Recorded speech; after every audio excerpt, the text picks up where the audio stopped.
Ouvintes da Rádio Madalena, estamos aqui na presença do Amir Cair, que é mestre em Finanças Públicas, que, como de costume, vai falar sobre política e economia aqui no Brasil, fundamentalmente, né?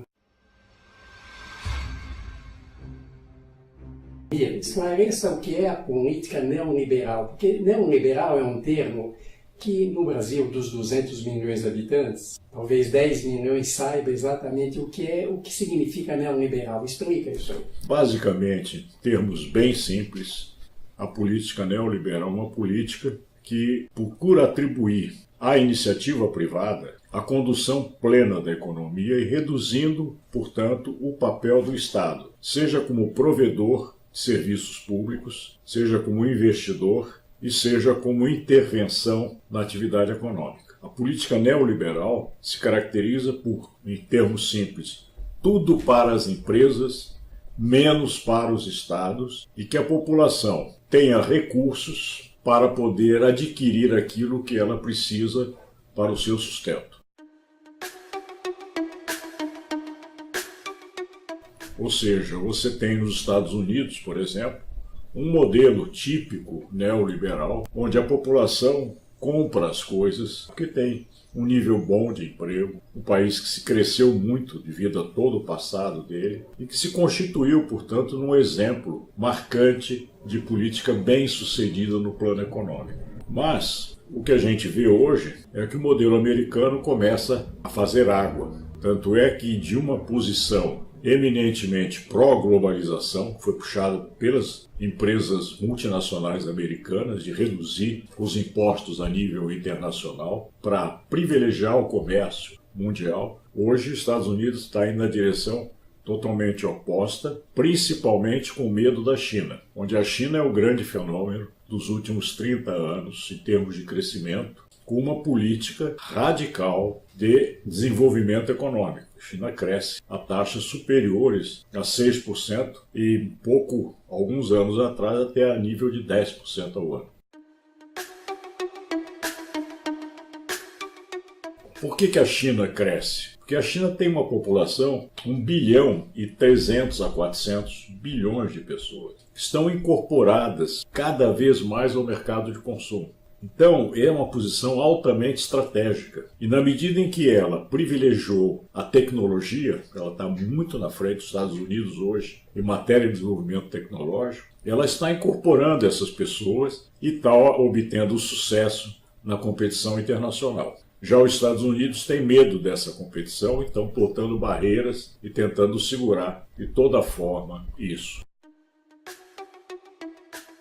Ou seja, o modelo neoliberal ele tem essa característica de olhar pelo lado das empresas para a economia. E já um modelo mais efetivo de desenvolvimento, ele olha para o consumidor e ele quer que o consumidor tenha poder aquisitivo, porque é através do poder aquisitivo que flui toda a economia.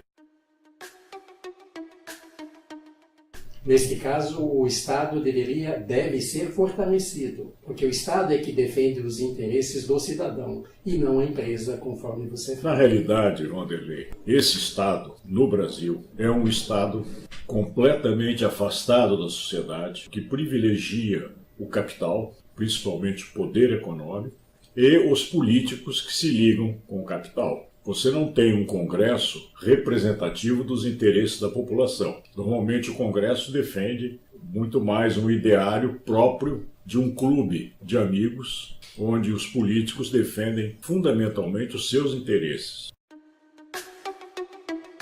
Você não tem esse Estado, que eu chamaria de um Estado democrático de fato, um Estado republicano, um Estado que está a serviço da população. Esse Estado nosso ele é muito corrupto. Entrou esse governo para acabar com a corrupção e a gente vê que as coisas não são assim. Vários escândalos já estão aparecendo. Mal começou o governo. Mas, além de tudo, você tem um Estado ineficiente. Você não tem um Estado que faça render o dinheiro que a população entrega a ele, sob a forma de impostos, para que ele devolva muito mais serviços do que devolve hoje.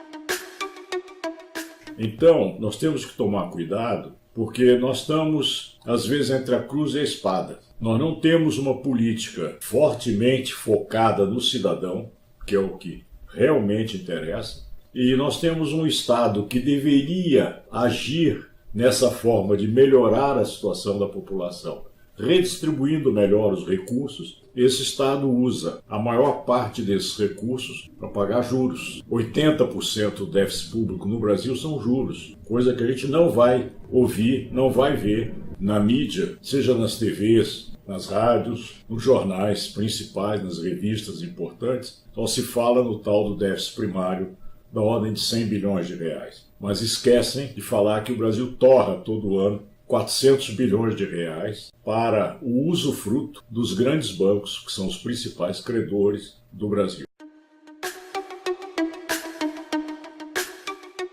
Nós temos que ter uma visão crítica em relação a essa condição de condução da economia pela via neoliberal. Então, o que fazer? Ficar só na crítica ou propor e lutar politicamente por uma solução muito mais forte, de muito melhores resultados, com foco na sociedade, que é essa questão que interessa. E aí sim nós temos uma outra política que privilegia fundamentalmente o poder aquisitivo da população. Tudo flui na atividade econômica favoravelmente. As empresas faturam muito mais, lucram muito mais, distribuem dividendos, as ações sobem, porque toda a estrutura, desde a base da pirâmide social até em cima, está perfeitamente articulada.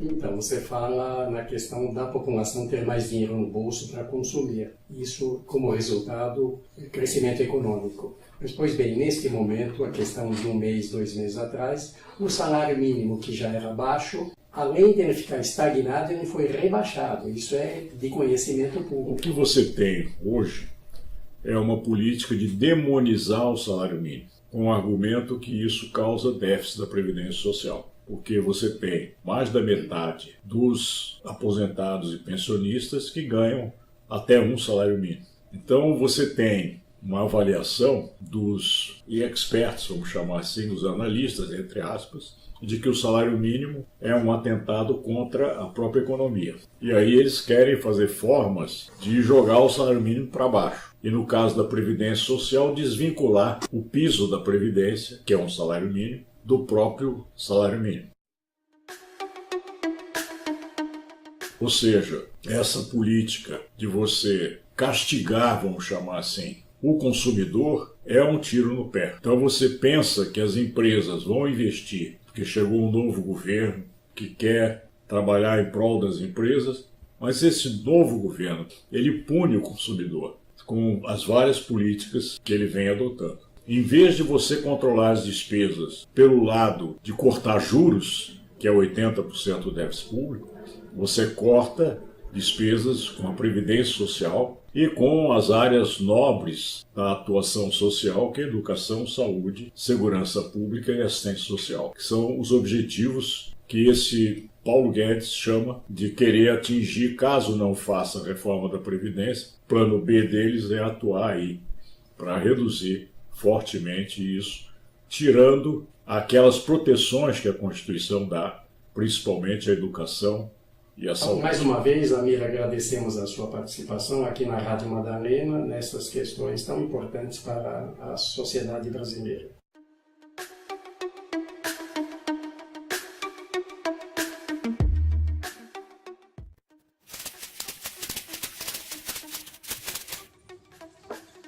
Quero te convidar para seguir a nossa programação com muitas coisas interessantes ligadas fundamentalmente à economia e à política, onde você participa e dá a sua opinião. No YouTube é muito simples. Você aperte o inscrever-se e não esqueça, tem o sininho para você receber o material que nós disponibilizamos aqui. Contamos com você na nossa comunidade. Palavra de Amir, tá bom? Muito obrigado, tudo de bom.